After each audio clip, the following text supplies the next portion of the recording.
Hey fellow ServiceNow devotees, get ready to embark on a journey through the fascinating realm of ServiceNow with none other than the service docs themselves. I'm James Downs. And I'm Russ here. Whether you're new to ServiceNow, pre-Aspen veteran, or just a curious soul, we're here to bring you ServiceNow curiosities, exhilarating interviews, and don't forget the infamous A to Z game. But mostly, it's about the random ramblings of two middle-aged guys with a funny story to tell, right? Yeah, true. The ducks are ready, the mics are on, and we can't wait to have you join us. Let's dive in.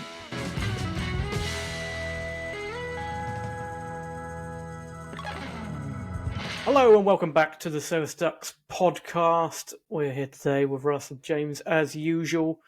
And a bit unusual today, actually. We don't have anything particular planned for our podcast. We thought we'd just have a catch-up and a blether. Ah, that's what you think. Oh, I see. You got all these kind of That's what you think. Planned. I've got to say, your audio is sounding quite echoey. Oh. Is it because you're in a bigger room, maybe? Same room. Yeah, it's not sounding still quite empty, this room, actually. So I still need more stuff in it. Usually you sound quite sexy, but it is. I'm not saying you aren't now, but it's just echoey. Yeah, I don't know. Anyway, How are we doing? Yeah, all right. Well, this is hot off the press. All right.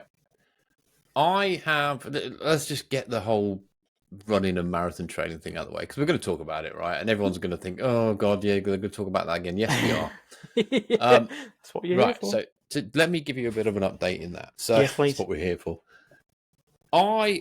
So last Sunday I did my longest ever run, right? 31k. That's about 19 miles. For me, that's a massive distance. So I managed to get through that all right. This week I've kind of been doing like easy runs back to back. So they're still easy, but they're back to back. So it kind of replicates the fact you're going to be tired. I've been so tired, James. This week I've been absolutely shattered in the evening. I just wanted to go to sleep. So I think I've got to do something about my nutrition. I've got to do something about what I'm eating and sleeping, I think. But hot off the press, I went downstairs to grab a drink just before we recorded. Yeah. My knee started hurting. So I can run 19, 20 miles, but going up and down the stairs when you're over the age of 40, that's just... you in. So this weekend, I've got the longest. It's kind of peaks. So I've got 34k, which is 21 miles, I think. Yeah. On Sunday. So I'm a little bit, not nervous. I'm really looking forward to it. I'm so excited. Yeah. Is it just because the niggles are coming in and it's the last time, it's the wrong kind of time to get niggles.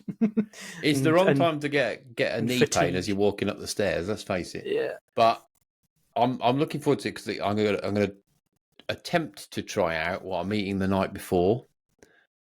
So I'm going to go to ZZ's. You like this? So anyway, so the marathon's in Newport. I'm figuring out which hotel I'm going to go for. I haven't booked it yet because I'm useless. Yeah. But I've decided on my meal of choice the night before is going to be pizza, carbs. And it's a bit nice. Yeah, it's a bit nicer than pasta and brown rice, whatever. Yeah. And the only place that I'm used to eating there I found was ZZ's. So this Saturday I have to go out for ZZ's to practice it. Yeah. And in the morning this is the question, James, right? So I've got to my routine in a morning before I do a long run of having peanut butter on toast. Now, the hotel I'm booking, I can include breakfast for 15 quid. Do I spend 15 quid and ask the chef, can you just do me peanut butter on toast? They'll say, no. That's not on the menu. We'll just give you toast. You can put Well, I don't want to spend 15 quid on 2 slices of toast. I think I'm going to have to try a different breakfast this weekend. Yeah. So I'm going to try something like a bagel, non-toasted bagel. Have you tried it on like porridge or something like that, where it's like slow releasing, or is it a bit more churny in the stomach, if you know what I mean? This is the debate. Yeah. So I've done a load of races, and I used to have porridge the night before. The night before? Okay. Not the night before. In the morning. Yeah. And some runs would go all right. Some races would go all right. Some would go catastrophic. So, I think we all know what you don't know. As they all do. Yeah. So I've kind of changed it recently. The last two races I've done, I've had peanut butter on toast, and they've both gone really well. So now I'm kind of at that level where I go, well, I have to stick to that. Do you just bring your own little jar of peanut butter with you? Yeah, but I've still got to do toast. Oh yeah, but I know. And then you're paying £15 for toast. Exactly right. I could do. There is a hack. I did research this. There is a hack that you can do toast on an iron. Now, I don't. You see how that's gonna go. Yeah, well, I don't think I'm brave enough to try it. If you have tried it, drop me a note on LinkedIn. I'd love to know. Yeah, absolutely. But although you haven't booked a hotel yet, you said, didn't you? So is there not an opportunity to book a hotel where breakfast is included? Well, it's marathon day, right? So all the hotels are gone, or they're like £500. Because I did think I could get an Airbnb, right, or some little apartment thing. So I've got the run, no pun. But I've got the whole thing to myself. I'm going to do what I like, but they're so expensive. Yeah. So I'm going to go for this hotel. Not going to do the toast on an iron, and I'm going to try bagels not toasted. And then I've got 2 more long runs before the marathon, so I'm going to try porridge as well, like oats, because you can get the kind of pour the kettle ones in, can't you? Yeah, exactly. Yeah. So I'll give them a shot. Take milk out of the equation. Yeah, exactly. Just do water on. Yeah. So perhaps give them because it doesn't have to taste nice, does it? It just has to keep you going. No, it's just the energy. Yeah. And top tip, if you're in the UK, my other go-to just before you start are Percy pigs. Ooh. Have a couple of Percy pigs. Love a Percy pig. Love a Percy pig. Now, for those viewers and listeners outside of those who go to M&S, yeah, but they're my go-to at the minute. So, but it's going well. It's going well. It is going well. I mean, it's obviously it's not been that long since you started doing the longer running. Really, I mean, over the last year or so, would you say? Obviously, you've done the 2 half marathons. Obviously, you've done a lot more than that now with your long runs that you've been doing. But really, it's only been in the last year or two, I'd say, that you've really picked up the distance and wanting to do the distance, which is good. Yeah, I'd say since I've always been doing like on a Sunday, 14K, maybe that was like a norm. So like 16 and 18K now are not normal, but it's nothing. It doesn't daunt me at all in the slightest anymore. Yeah. Let's not forget. A few years back, if you'd have said go and run 10K, there's just no way. There's no way. I remember talking to a guy when you and I were on a project together for a long-term project, and there was a guy at that customer that was having yourself a drink. Are you? That is really loud. What have you done with your audio today? Is it on like? Have you got like? What is it? Is it like gaming, or is it just? No, hang on.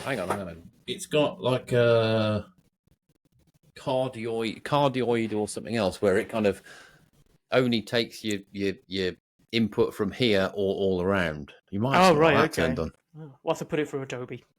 Yeah, whatever. Yeah. What was I saying? So so that the guy I remember talking to him, he was a senior manager, and he was doing the London Marathon for charity. And I remember saying, "How do you do that? There's no way I could ever run a marathon." It's inconceivable. I'm not saying I can now. It's inconceivable. Yeah. And I'm not saying I can now, but I'm saying when I've got to a position where like 16 and 18K doesn't daunt me. Yeah. Whereas a few years ago, there's just no way on this planet. Yeah, I must admit, after I did my first half marathon, at that point, still, I was like, I could not imagine me doing that twice. I guess because you set yourself up for that distance and you're training for that distance. So, well, you chunk it up. It's like with anything, right? Yeah. It's like with let's try and relate this to ServiceNow. But it's like if you've got a ServiceNow career path, right? Yeah. And you come in straight away as next gen, or you come into the industry and you haven't taken your admin course yet, and you go, I want to be a CMA, right? That's a big step. So you chunk it down, right? So you say, well, let's get some experience under my belt. Let's get my admin out of the way. Yeah. Let's do ITSM implementation, perhaps. Then the next one. Then so all these little wins will equate to your big goal. So I chunk it up. So I know I can do half marathon. Yeah. After that, it's like what 2 10K, 2 5Ks races, and a 10. I don't know. My math's off, but my math's off. But I just chunk it up and go. It's like this 34 I'm going to do this weekend. It's still another 8K on top of that, but I know I can do 8K. I've done that before easily. Yeah. Do you know what I mean? So in my head, when I'm doing it, I'll go, well, it's only 8K. Don't get me wrong. I will be in a world of pain. Wishing, well, saying to myself, why the hell did I ever do this? Yeah, but you sadistically quite like that too. Yeah, I do. I do like that. It's reaching that point. Yeah, I do like that. Well, that's interesting then. So I think it's all to do with like muscle memory and things like that, and just being so focused on the target. And I think that's been my downfall over the last few months since my last half marathon, is just not having a target to try and reach, or some kind of date to train towards. Yeah. And I guess same thing ServiceNow wise. If you don't have a certification or a particular role or something that you're not kind of trying and reach for, it's hard that's it. You've got to have. You've got to set yourselves targets and goals, and that's why it's like when you do. I don't know. You probably do them. I don't so much anymore, but like appraisals, right? What are they called? I want to say PDRs. Yeah, PDRs. Yeah, when you like personal development reviews and goal setting, most people roll their eyes and go, "Oh God, why?" But you have to look at it, and this is very management speak, right? So I'm going to step into that role for a sec. So most people roll their eyes, go, "Oh, what's the point? I can't be bothered. I'm just here for the cash. I'm not interested." And you know, you get into this routine of looking up to your manager, go, "Will you set me the goals? Do you set?" But it's not his career path, not his or hers career path, right? It's not their goals to achieve. Yeah. So sometimes you have to take ownership of your own goals and targets and whatever. Yeah. So James, the message 100%. is get something done. Stop being a slacker. Yeah. Be in charge of your destiny. Be in charge of your own destiny, which I'm sure we spoke about before. Take the initiative. Yeah, 100%. Anyway, what's new on your front? Come on, you've got stuff listed. I can see you looking at another screen. Come on, you've prepared. No, do you know what? I don't. It's just been a lot of just been really busy. It's been. I know we probably mentioned that in the last podcast. It's been so busy with stuff. It's not been any particular one thing. I've been involved a lot more at the moment with obviously Gen AI, since obviously finally getting access to a Gen AI instance. Woo! Yeah. It's obviously been fun just to play with it and see what its boundaries are, what you can achieve with it, what you can't achieve with it, where's the value, how can we play that back to our customers. So professionally, it's just been so busy with the apps that I'm developing for my current customer, along with looking at new stuff, and that's the stuff that excites me, right? It's all the new features and being able to look at what's coming up in Washington. I quite enjoyed actually. Recently, there was a what's it called? Is it live coding happy hour or something like that? With like Chuck and live coding, the dev happy hour. Yeah, that's it. They had one of those, and they were doing just random stuff on Gen AI, and I love that. It's actually quite entertaining to watch. It's good to see it go wrong. These are the guys that you kind of watch, and you're supposed to see, everything should work perfectly and whatever else, and they're trying things out. And obviously Gen AI is new, so it was good to see things when it doesn't go quite so well, as we mentioned in our intro. I like that. That's something I always try and say to my kids, to be honest, is failure is just a part of learning. Things are supposed to go wrong. Yeah. Right. It helps you learn, helps you grow as a person, as a techie or whatever. Yeah. But yeah, failing's all right. Failing's absolutely all right. Yeah. But not when you're doing a marathon. There is no room for failure. If you bomb out halfway through, then it's just put down as a failure. Just go to the pub, have a burger. You're done. Yeah. So what have you been doing with talk to me about. We've got to talk about it, Gen AI, haven't we? What have you been doing with it then? What have you been mucking about? Have you? Yeah, yeah. So I've been mucking about. So there's a hackathon going on right now. So there's a Gen AI hackathon. So I've been really looking at the different use cases. So the things that I've been looking at right now are all things in the kind of AI search slash virtual agent kind of experience. So Yeah, obviously we know that AI and the latest functionality around it is you can do, searching for natural language on knowledge base. It's going to go through all of them and summarize some kind of answer for you, which is yeah, pretty cool. Um, but then there's also fairly recently you've got the multi-turn catalog stuff, so you can talk to virtual agent and say, "Hey, I want to order a laptop," sort of thing, and it's going to find the appropriate catalog item for you to order. And based on information that you kind of give it, it can then automatically populate the likes of the variables from the form, which is fantastic. So it's not even going to ask you some questions. Um, yes. We saw that, didn't we? Was that was we Toby did did, that? The yeah. yes, Toby at did that, the yeah. yeah Toby did that at thingy. That the was London really meetup. Yeah, I thought, oh, that's really powerful. That's actually quite cool. And then you yeah, start thinking of, is that the kind of experiences that we're going to look towards in the future? More kind of conversation led, I guess, yeah. um, as opposed to here's a big catalog, you go try find it, what you need Well, to order. this has been a bugbear. All right, no, I've had this healthy debate with people for years. But when you got like Portal and Mm, you have your catalog surfaced, yeah, and there's been a debate on what are the categories within the catalog. Is it yeah. hardware? Is Hardware it or is it end user software? How do you computing? do software? Yeah. Yeah, How do you categorize your catalog? yeah, Now that has created so much. That can go on for months of discussion, right? And different people yeah, have different opinions and thoughts and yeah, theories. Um, and I've always come to the conclusion that keep it simple, go down maximum of 3 layers, perhaps two yeah, if you yeah, can get away with it. yeah. But also of the opinion that I don't. If I go to Amazon, I can't remember, or Mm, Argos or whatever. yeah. I can't remember the last time I went. Well, I want Let's to go buy a down the laptop. Let me categories. go to the Mm, laptop category. You don't. You just type you in don't. what you want, right? Yeah, So categorization, whereas before it perhaps used to be for what's helpful for an end user, and I think we should still keep that in mind. yeah, But that was part of the focus. yeah. Now it's probably more of a maintenance and management aspect than it is user experience, right? That's Yes. just my view. Yeah, no, I think that's a great point, and I think you could probably say the same thing to knowledge. Your first entry into knowledge is you're searching for something.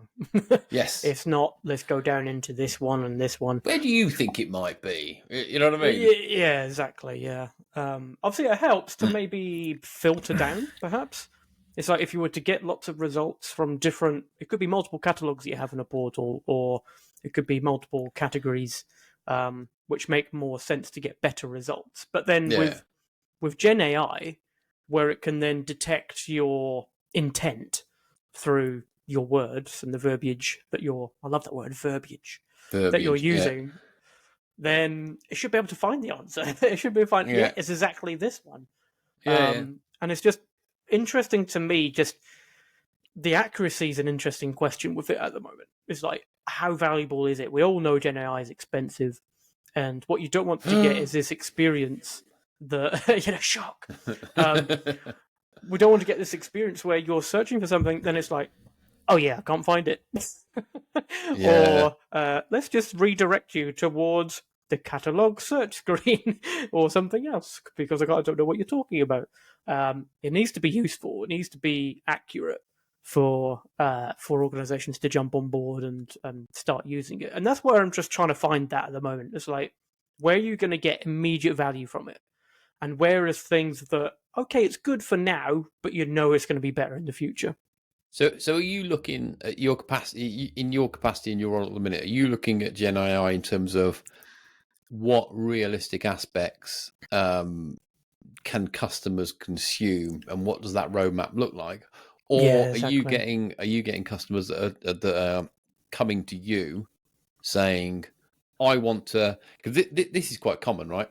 AI is a nice fancy term that's been bandied around. I want to use it, and they don't really know. Yeah, I don't really in what understand. capacity. Yeah, they just So want to you're do looking it. at you're looking at that from going, right, okay, we can use AI, but in this capacity, perhaps a run, what is it, a crawl, walk, Yeah, like a run, fly, maturity whatever. I sort of don't know. thing. So I'm looking at it from both perspectives, really. So I'm looking at it from a perspective of a customer that hasn't even thought about using it. Maybe they've heard of it, or Yeah. the different news things going on around it. But I think what's quite common right now is most organizations are using it in some aspect already. So they might be using it around Azure or something else. So they've been kind of tinkering with it Yeah. elsewhere. So a Yeah. lot of the conversations right now isn't just ServiceNow specific. It's about, okay, you're already using and invested in AI, using a different, LLM or not necessarily ServiceNow's hmm LLM. So how can we utilize that?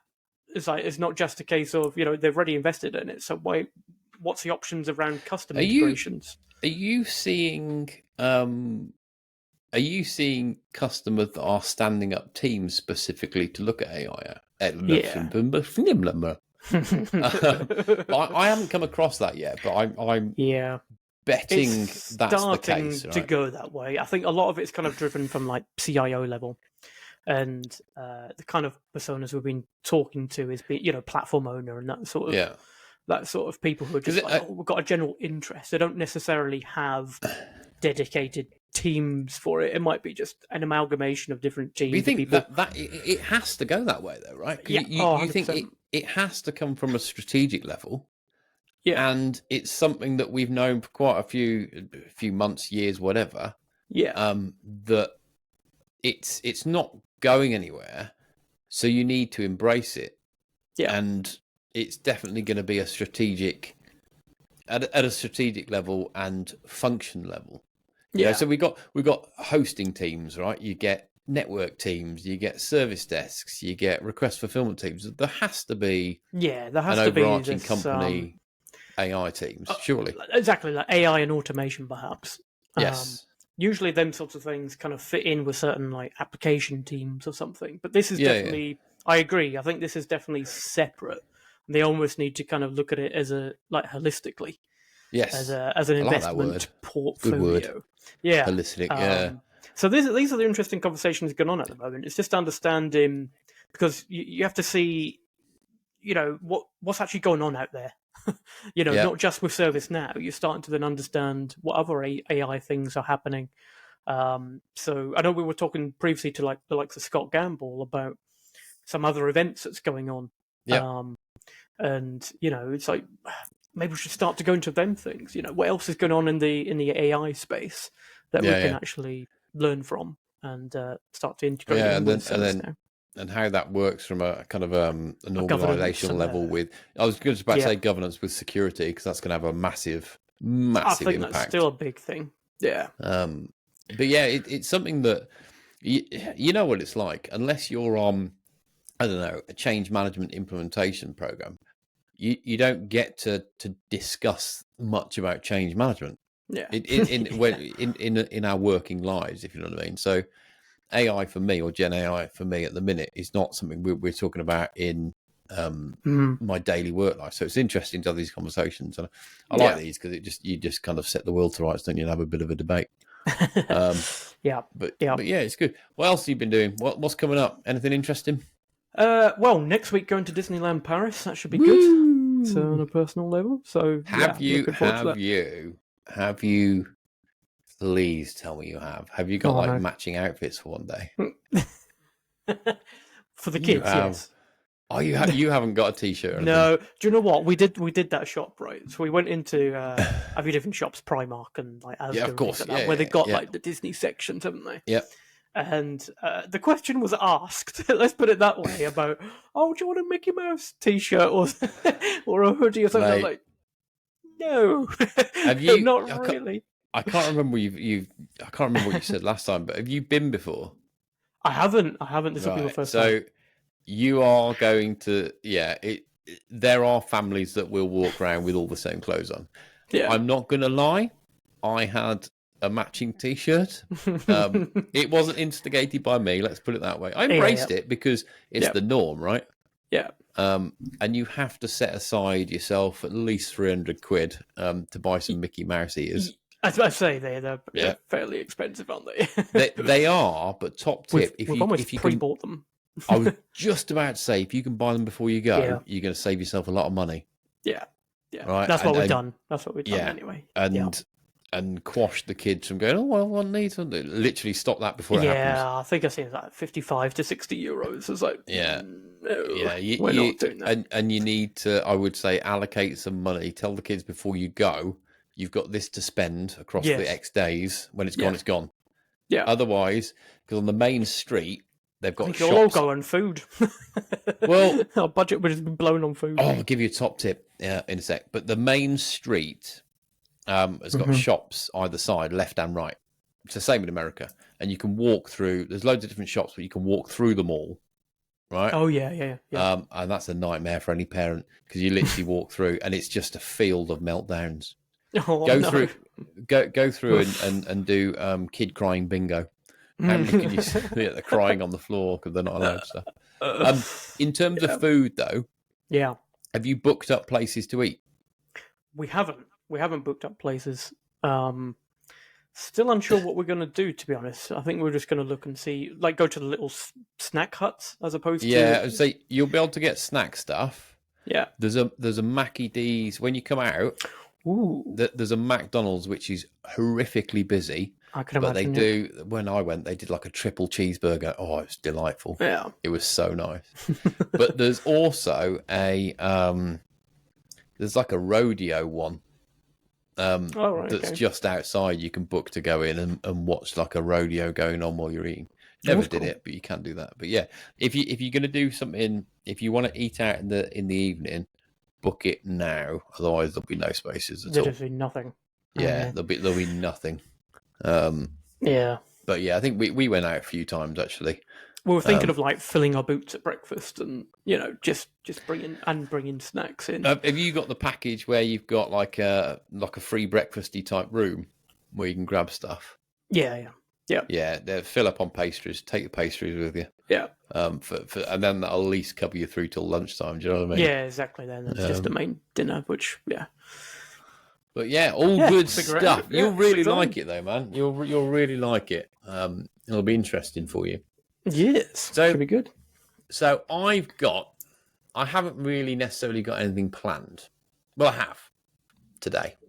Oh, but I thought so. I've been doing. I don't know why. When the kids are getting ready for bed and bath or whatever, I randomly, and I don't know where this has come from, is playing the games of Would You Rather. Right. So things like, and it's really interesting to hear their answers and how both kids give different answers. And it gives you an insight into kind of some of their aspirations and how their brain works.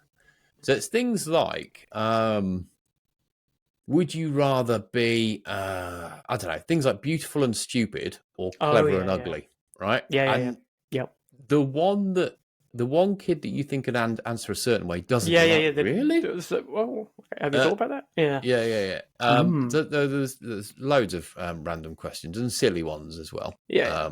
Would you rather live 100 years in the past or 100 years in the future? Yeah. Those kind of things. What was mine? Would you rather you have always use for the rest of your life shrimp flavored toothpaste or cheese smelling deodorant? That's hilarious. Yeah, exactly. So silly one. God. Anyway, with the help of our friend ChatGPT, I've got some would you rather for ServiceNow. Okay. This is going to be interesting. These aren't going to be great. Right? Yeah. They're genuine. Well, let's just see what I'm going to pick some out and see what. Right, go for it. Are you ready? Yes. Right. Hang on. Think of your answer from home as well. As you're watching this or listening. Right. Okay. So I've got to pick some good ones. Right. Okay.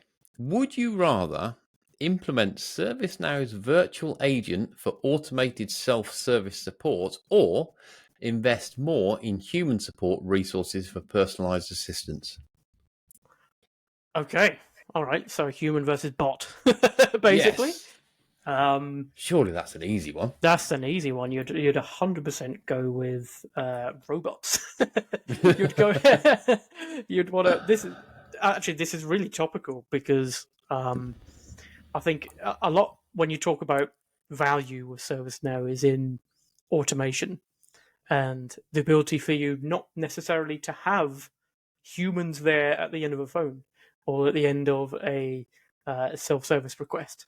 So in my mind, 100% with virtual agent and being able to automate that as much as possible. Yeah, Plus, that's the way people want to interact with us these days. I think I'd agree. Here's an interesting follow-on question, right? It's a good question. I like that. And I can tell you a bit of a story about this.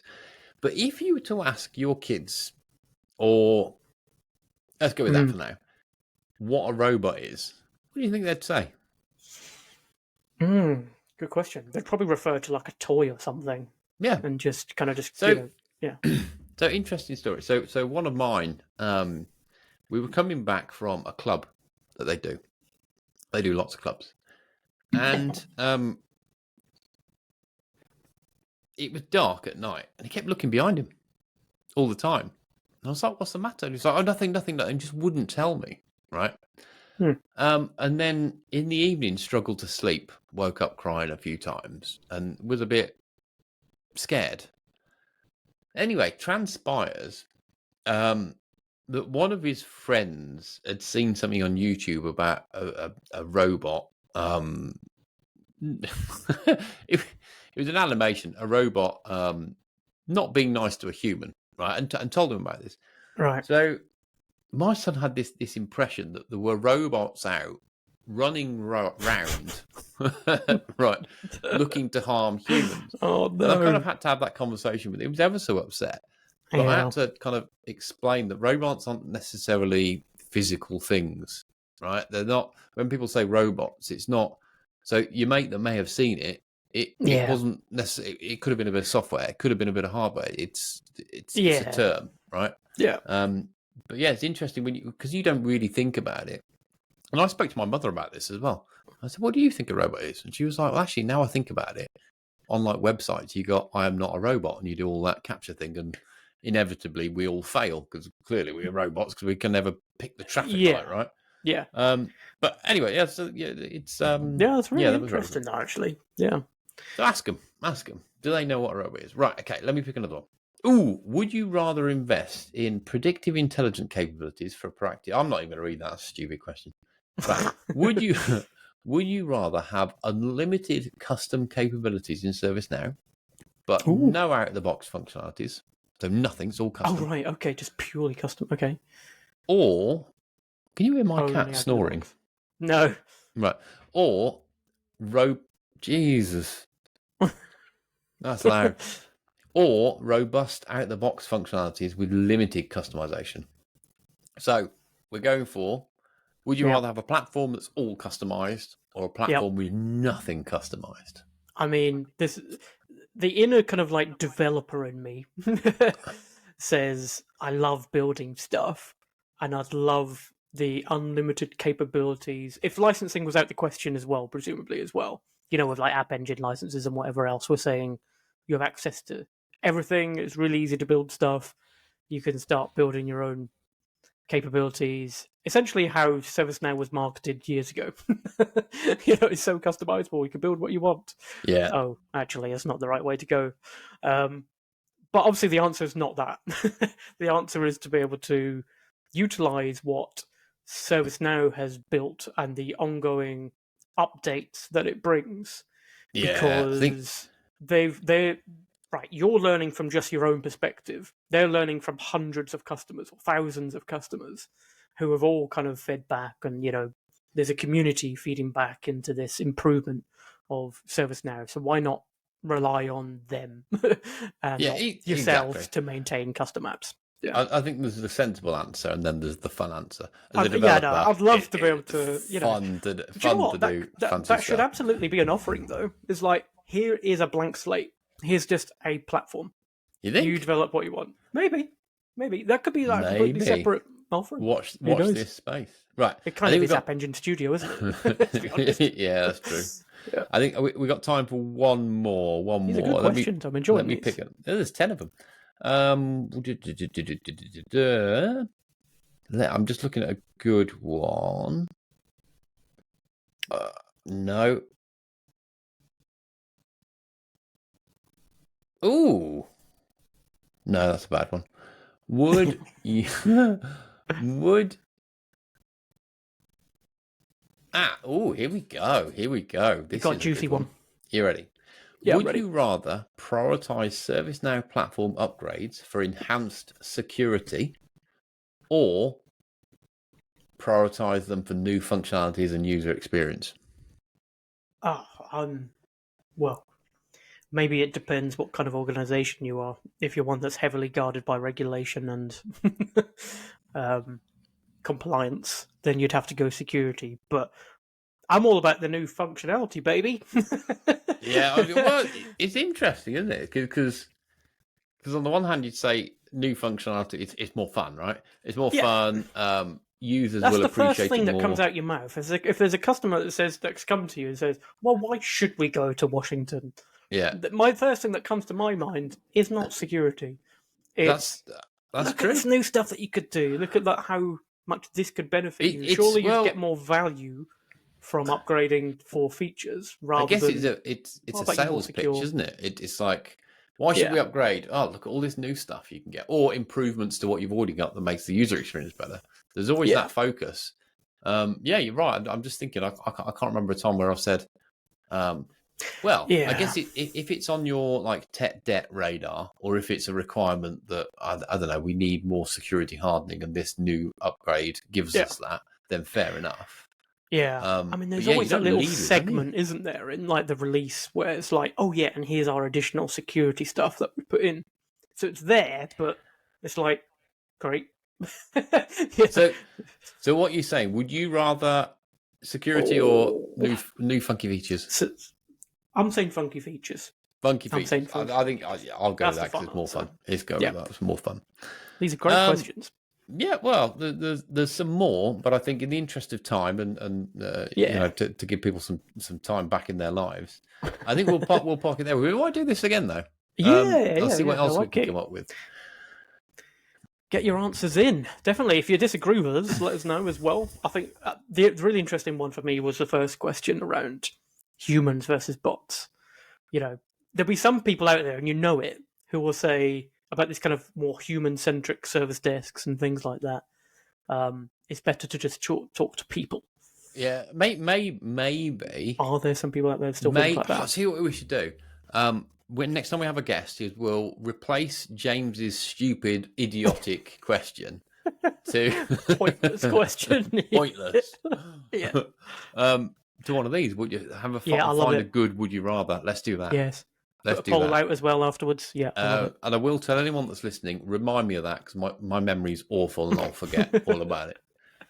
So anyway, until next time, I think we should wrap it up. Yeah. So I think so. We haven't done this for a while, have we? I know, rusty. But I think until our next unscheduled podcast, it remains me to say I've been Russ. And I've been James. And this is Service Ducks.